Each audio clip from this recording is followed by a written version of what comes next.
দুই বান্ধবী আজকে সকাল সকাল ভ্যান নিয়ে চলে যাচ্ছি আমরা বিদেশে। আজকে থেকে আমরা বিদেশেই থাকবো।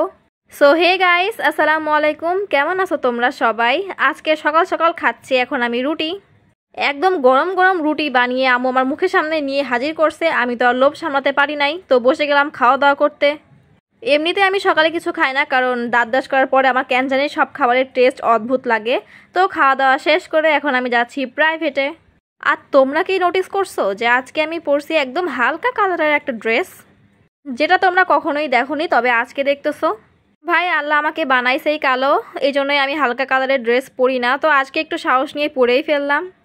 তো যাই হোক, এখন আমি ওয়েট করতেছি আমার বান্ধবীর জন্য। আর তখনই আমার চোখ গেল এই আম গাছটার উপর। দেখো কত আম, জানি না আম দেখলে আমি লোভ সামলাতেই পারি না একেবারেই। তো বান্ধবী চলে আসার পর এখন যাচ্ছি আমরা প্রাইভেটে। আর দেখো এই রোডে এই গাড়িটা উঠতেই পারতেছে না।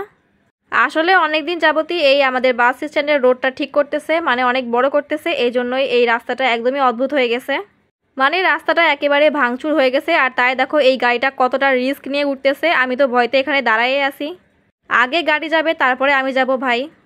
আর পড়তে যাওয়ার সময় প্রতিদিনই এই ফুল গাছটা আমি দেখি, তবে ফুল গাছের নাম আমি জানি না। তো স্যার এখন পড়াচ্ছে অন্য প্রাইভেট, তো আমরা এখানে ওয়েট করতেছি। আর আমাকে হালকা কালারের ড্রেস পরে অদ্ভুত লাগতেছে নাকি অবশ্যই বলবা। আচ্ছা, তোমরা কি কখনো দেখছো যে মুরগি উঠছে গাছে? তো আজকে দেখে নাও যদি কখনো দেখে না থাকো। তো প্রাইভেটের ভিতরে এসে বসেছিলাম, তখনই আমার চোখ গেল এই বেঞ্চটার উপরে। এখানে লেখা ছিল যে এটা পড়তেছে সে একটা পাগল। আসলেই মিলে গেছে।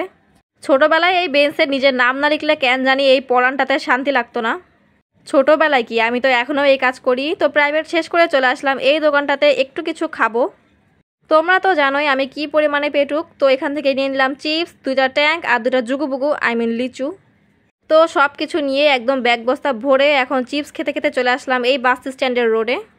আর এখানে আসতে দেখি ভাই এত পরিমাণে ভিড়, দেখো রাস্তাগুলো এখানে ভেঙে ভেঙে রাখছে। আর ওইদিকে এত পরিমাণে জ্যাম লেগে গেছে, মানে কি একটা অবস্থা আর বলবো।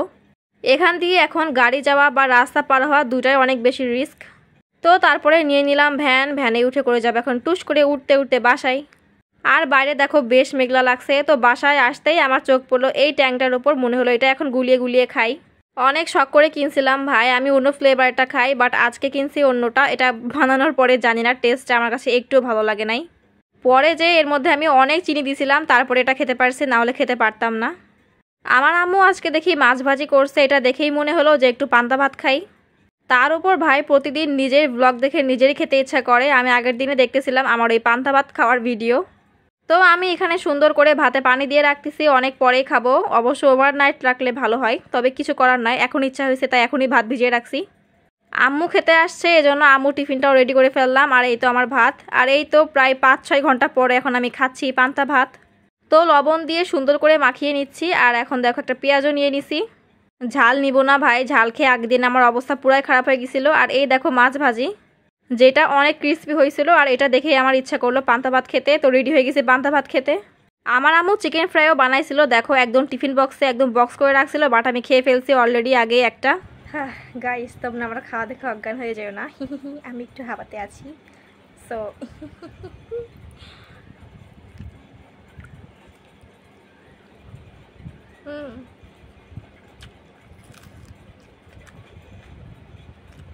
পান্তা ভাত তো আমি খাই না ভাই, তবে এখন নিজের ভিডিও দেখলে নিজেরই লোভ লাগে, কিছুই করার নাই। তো আম্মু একটু ডাটা তরকারি রান্না করেছিল, সেটাই নিয়ে নিছি এর মধ্যে। তরকারি দিয়ে খেতেও কিন্তু বেশ মজা লাগতেছে। তো যাই হোক, আলহামদুলিল্লাহ আমার খাওয়া শেষ। আর খাওয়া শেষ করে খাচ্ছি এখন এই পাকান পিঠা, যেটা দিছিল আমার আম্মুর এক স্টুডেন্টের আম্মু। ম্যাডাম মানুষ হলে এই একটা সুবিধা ভাই, বাড়িতে কোনো না কোনো খাবার সবসময় আসতেই থাকে। আর এখন দেখো এটা হচ্ছে আমার হাতে এখন গাব, এটা হচ্ছে কাঁচা, বাট একটু একটু নরম হয়েছে, তাই আম্মু একটু খুলে দেখতেছে। আর এইটাও দিছে আমার আম্মুর এক স্টুডেন্ট। আমার আম্মু দেখো ছুরি দিয়ে একদম যুদ্ধ করতেছে, বাট খোলার পরে ভিতরে কিছুই ছিল না। কিন্তু এই ফল পাকলে কিন্তু খেতে খুব বেশি মজা হয়। আমি আগে অনেক খাইছি, বাট এখন আর খাওয়া হয় না। তো খাওয়া তো হলো না, এখন খাচ্ছি আমি সিবিট। আর এই সিবিটটা অনেক বেশি অন্যরকম ছিল আর টেস্টিও ছিল। একদম দেখো পান্ডা শেপের, আর টেস্টটা কিন্তু বেশ মজার ছিল। তো যাই হোক, এখন আমি খাই সিবিট। তো আজকের এই ব্লগটা এখানে শেষ করতেছি। সবাই ভালো থাকবো, সুস্থ থাকবা, দেখাবে পরবর্তী কোনো ভিডিওতে। সবাইকে আল্লাহ হাফেজ।